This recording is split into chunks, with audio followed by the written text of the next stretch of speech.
di orang tua saya. Ada yang namanya sanad itu ada bin nazar. Jadi ketika kita belajar Al-Quran dari mulai huruf-huruf hijaiyah, kemudian sampai kita belajar merotalnya, kemudian sampai pemahaman tentang seni baca tilawah Al-Qurannya gitu. Nah itu di orang tua.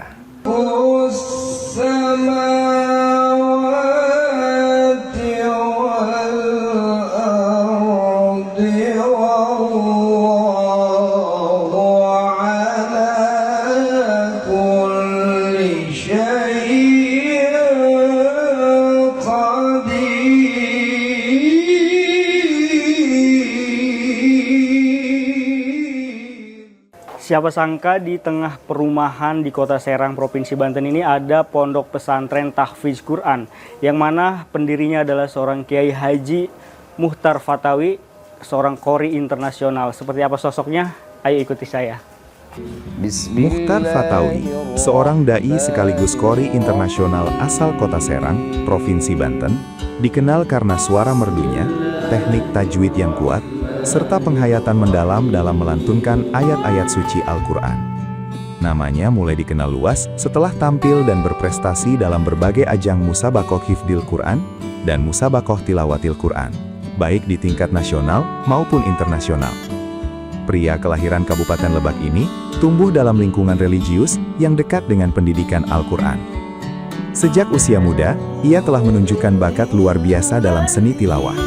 Bimbingan dari para guru qiraat, serta latihan yang disiplin, membentuk karakter bacaannya yang khas, tartil, berirama indah, dan penuh penghayatan. Assalamualaikum.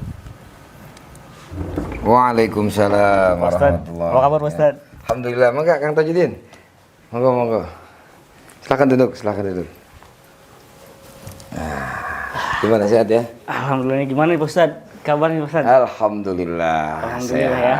Ini kebetulan siap-siap nih bulan puasa lah kita. Bulan puasa. Pak Ustadz, kalau boleh tahu perjalanan Pak Ustadz sendiri untuk dalam hal dakwah Al-Quran ini seperti apa nih Pak Ustadz? Oh gitu ya, pertanyaan ini luar biasa bagus dan tentunya sesuai juga dengan kondisi sekarang bulan Ramadan, yakni Syahrul Quran, bulannya Al-Quran. Kalau bicara pengalaman saya panjang sebenarnya, tapi kita persempit aja dan persingkat. Jadi memang saya lahir dari keluarga Al-Quran. Untuk orang tua saya juga pengajar Al-Quran dan beliau mendedikasikan dirinya selama usia beliau itu kurang lebih 59 tahun itu ngajar Quran. Artinya pendidikan pertama dasar itu di rumah. Di orang tua saya ada yang namanya sanad itu ada bin nazar. Jadi ketika kita belajar Al-Quran dari mulai huruf-huruf hijaiyah, kemudian sampai kita belajar merotalnya, kemudian sampai pemahaman tentang seni baca tilawah Al-Qurannya gitu. Nah itu di orang tua gitu. Setelah itu berkembang, kemudian saya menghafal Al-Quran begitu. Artinya sudah lama berarti Pak Ustadz? Sudah lama dari semenjak kecil. Dari semenjak kecil. Gitu. Nah selama untuk jadi sampai sekarang ini kita mengenal Pak Ustadz ini sebagai qori internasional. Iya. Itu seperti apa Pak Ustadz? Iya memang gini, ya perjalanannya tentu tidak mudah seperti digambarkan begitu, akan tetapi perjuangannya luar biasa. Diawali dengan saya waktu ketika usia sekitar kelas 5 SD saya ikut lomba hafalan 1 juz dulu. Nah kemudian setelah menginjak remaja saya mulai mendalami Al-Quran lebih dalam lagi, terutama dari sisi menghafal Al-Quran. Jadi di samping saya juga dulu qori anak-anak. Nah saat masa puber, masa transisi suara, akhirnya saya coba menghafal Quran. Dan ternyata dari situ saya ikut lomba dari mulai 1 juz, kemudian 5 juz, 10 juz, 20 juz sampai 30 juz. Bahkan alhamdulillah tahun 2000, puncaknya 2004 itu saya diundang dalam rangka MTQ atau MHQ Musabaqah Hifdzil Quran tingkat internasional di Saudi Arabia. Itu. Kemudian setelah itu di Mesir. Nah, hanya waktu itu di Mesir kondisinya lagi kurang bagus ya, kemudian saya di cancel, kemudian tahun besoknya saya berangkat lagi di Teheran, Iran, gitu. Nah terakhir kemarin ikut tilawah tuh. Kalau yang tadi disebutkan itu saya khusus untuk musabaqah hifzil Quran, hafalan Al-Quran di 30 juz. Kemudian kemarin belum lama saya diundang juga dalam rangka duta Indonesia untuk MTQ internasional di Qatar. Nah berbicara sanad tadi, untuk sanad Qurannya sendiri seperti apa nih Pak Ustadz? Iya, jadi memang sanad itu perlu. Jadi ada ketersambungan ikatan kita dengan guru, dan memang harus musyafahah. Kalau bahasa Al-Quran itu harus talaqqi. Itu memang ada ini. Saya kebetulan juga ini dipajang sama saya di depan ya apa namanya dinding ini supaya mengingatkan juga akan guru-guru kita. Boleh diceritakan Pak Ustadz? Boleh, silahkan. Jadi ini kebetulan saya dapat kiriman sanad juga dari kawan saya, Gus Abid namanya. Beliau peneliti sanad Quran Nusantara. Dan ini sanad Quran bil ghaib. Ya, artinya sanad Quran bil ghaib itu ketika saya menghafal tidak dengan melihat Al-Qur'annya, kemudian sampai 30 juz. Ini saya ngambil dari 2 guru saya. Yang pertama ini Mukhtar Fatawi, saya ngambil dari Bogor. Ini Kiai Murtada Yusuf Junaidi, beliau putra dari Kiai Yusuf Junaidi Kendal atau Kaliwungu. Kemudian Kiai Yusuf Junaidi ngambil dari Kiai Ahmad Badawi, Abdul Rashid Kendal juga, sampai ke atas, kemudian nyambung sampai ke Rasulullah SAW. Kemudian yang kedua, ini juga saya ngambil sanad ini Mukhtar Fatawi, ini dari Kiai atau Gus Khalilullah Anwar, beliau orang Malang, Jawa Timur, dan beliau kemudian ngambil juga dari Kiai Istamar Hanafi Al-Malanji, ya, Al-Malanji itu Malang, Jawa Timur, gitu. Nah kalau boleh tahu aktivitas Pak Ustadz sendiri sehari-hari seperti apa nih Pak Ustadz? Ya kebetulan saya yang ngajar-ngajar aja, kemudian juga berkhidmat ke masyarakat, ya dakwah begitu, kadang sewaktu-waktu keluar daerah, tapi juga kebetulan diamanahi untuk menjadi imam besar di Masjid Agung As-Saurah Banten ini, gitu, di Serang. Boleh sekalian kita lihat aktivitas santrinya Pak Ustadz? Oh boleh, iya, boleh. Di bawah bimbingan Mukhtar Fatawi, Pondok Pesantren Nurul Furqon hadir sebagai kawah candra di muka bagi para pencinta Al-Quran. Fokus pada hafalan dan seni baca Al-Quran. Setiap selesai salat Isya, santri dan santriwati setoran hafalan. Sosok beliau bukan sekedar pendidik. Pengabdiannya pun terpancar saat memimpin jamaah sebagai imam di Masjid Agung As-Saurah Serang. Ya, inilah aktivitas anak-anak sehari-hari. Ya, untuk setoran hafalan biasanya ba'da Isya kita, dan selain itu mereka mengulang-ulang atau murojaah hafalan Quran. Gitu. Kalau di sini kegiatannya sendiri apa Ustaz? Apakah tahfiz atau qori juga atau seperti apa? Ya, kebetulan memang lebih menitik beratan ke hafalan Quran, ke tahfiz. Itu biasa kalau latihan seni tilawah Quran atau qori itu biasanya kita seminggu sekali. Setiap malam Sabtu. Iya. Nah kebetulan di sini santrinya ada perempuan ada laki-laki juga ya Pak? Iya, ada perempuan ada laki-laki juga. Iya. Jadi ini setiap kegiatannya, aktivitasnya ngajarin anak-anak santri ini mengaji berarti Ustaz? Iya, bisa kalau malam itu dari kampung-kampung juga, dari komplek juga ada yang hadir, yang ngaji. Alhamdulillah. Ya. Kalau bahasa santri itu santri kalong gitu. Nah kalau perjalanan sendiri Pak Ustadz sampai di titik ini seperti apa nih Pak Ustadz? Sebelumnya mungkin belum punya santri, sampai punya santri seperti ini? Oh iya, kalau bicara perjalanan ini kebetulan lingkungan ini lingkungan komplek. Jadi memang tempatnya juga terbatas di tengah-tengah komplek perumahan, dan memang unik ceritanya. Ketika saya ngambil perumahan ini, 1 bulan kemudian ada seorang kiai, beliau kiai dari Ciomas Banten, itu bawa langsung 5 orang santri. Gitu, 5 orang santri, kemudian nitipin, kata saya, rumahnya nggak ada tempat, udah pokoknya gimana Pak Ustadz aja gitu. Sudah akhirnya seada-ada gitu, dan alhamdulillah sekarang 5 santri itu jadi udah punya pesantren semua. Alhamdulillah. Itu tahun 2005. 2005 kurang lebih itu.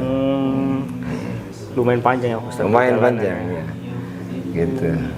Ya memang kenapa santrinya terbatas, karena memang tempatnya juga terbatas dan kita fokus ke kualitas ya. Ketika ketika santrinya ya bisa dihitung gitu, kita lebih fokus dan memperhatikan mereka juga lebih konsen gitu. Kalau untuk kobongnya di mana ini Pak Ustadz? Kobongnya di sebelah sana, seberang, ada juga di atas nih. Untuk kita bisa lihat ke atas. Boleh. Iya, di lantai 2. Sosoknya yang dikenal masyarakat luas karena sering tampil di layar kaca, mulai dari menjadi juri Hafidz dan Qori di TV, hingga pemain sinetron Kun Anta di salah satu stasiun televisi. Tidak hanya dikenal karena prestasinya, tetapi juga karena dedikasinya dalam menjaga kemurnian bacaan Al-Quran, serta semangatnya dalam menyebarkan nilai-nilai Islam yang damai dan penuh kasih. Pak Ustadz, kalau di masyarakat sendiri, perannya seperti apa nih Pak Ustadz? Iya, di sini kan kebetulan kita berbaur dengan masyarakat, sehingga mau tidak mau kita harus ikut serta andil dalam kegiatan di masyarakat. Contohnya ronda misalnya, nah, malam ini juga harus ronda nih. Jadi ada kegiatan untuk jaga-jaga sekitar, ya kita dilibatkan juga santri juga untuk ronda. Kemudian yang kedua adalah kita juga membina masyarakat, terutama dari sisi talaqi Al-Quran. Jadi kan banyak sekarang yang masih awam dalam membaca Al-Quran. Ya. Jangankan menghafalnya, kita membacanya aja kadang masih butuh perhatian khusus. Dan tentunya kita diutamakan bagaimana caranya agar masyarakat di sekitar itu semuanya bisa ngaji, minimal baca Fatihahnya benar gitu.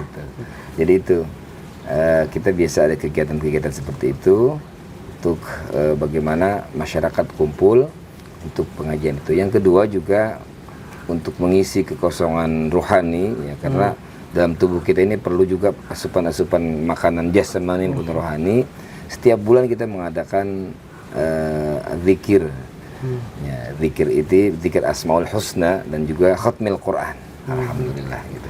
Alhamdulillah. Nah, Pak Ustadz, untuk saat ini kan zamannya teknologi ya. Nah, tantangannya sendiri gimana nih Pak Ustadz untuk menanamkan ke anak-anak muda sekarang ini untuk baca Al-Quran ini Pak Ustadz? Apalagi kan mungkin di zamannya modern ini agak sulit juga nih untuk mengajak anak-anak supaya bisa. Iya, memang tantangan zaman itu berbeda. Dulu zaman saya beda dengan zamannya sekarang. Mungkin zaman dulu kita belum ada yang namanya teknologi handphone. Saya sehingga ketika menghafal Al-Quran itu tidak terganggu ya. Nah, sekarang itu dimanjakan kita. Media sekarang, media online ataupun media-media yang lain, baik itu televisi, kemudian media-media yang lain lah. Itu sisi lain kita untuk mengakses informasi sangat mudah. Tetapi di sisi lain kadang kita dimanjakan. Kalau tidak bisa mengatur, seperti sisi mata uang. Handphone itu ataupun media itu bisa saja menjadi sarana untuk meningkatkan pendidikan, meningkatkan kemampuan dalam Al-Quran, dalam ilmu-ilmu yang lain. Tetapi di sisi lain, kalau tidak bisa memilah dan memilih, itu bisa jadi membunuh. Makanya ada istilah, hati-hati itu namanya setan gepeng begitu. Karena kalau tidak bisa mengatur waktu ataupun dia tidak bisa memilih dan memilah, itu lebih ke hal-hal yang mudarat, yang negatif. Akhirnya apa? Bukannya tadarus, santri kadang bukannya murojaah, malah main HP, main legend ya kan, apa Mobile Legend, kemudian apa Roblox kayak gitu. Nah itu juga bisa mengganggu konsentrasi menghafal, bisa juga mengganggu waktu yang memang harusnya itu digunakan untuk murojaah hafalan ataupun menambah hafalan. Nah, untuk tekniknya sendiri mendisiplinkan santri di sini untuk belajar mengaji sendiri seperti apa nih Pak Ustadz?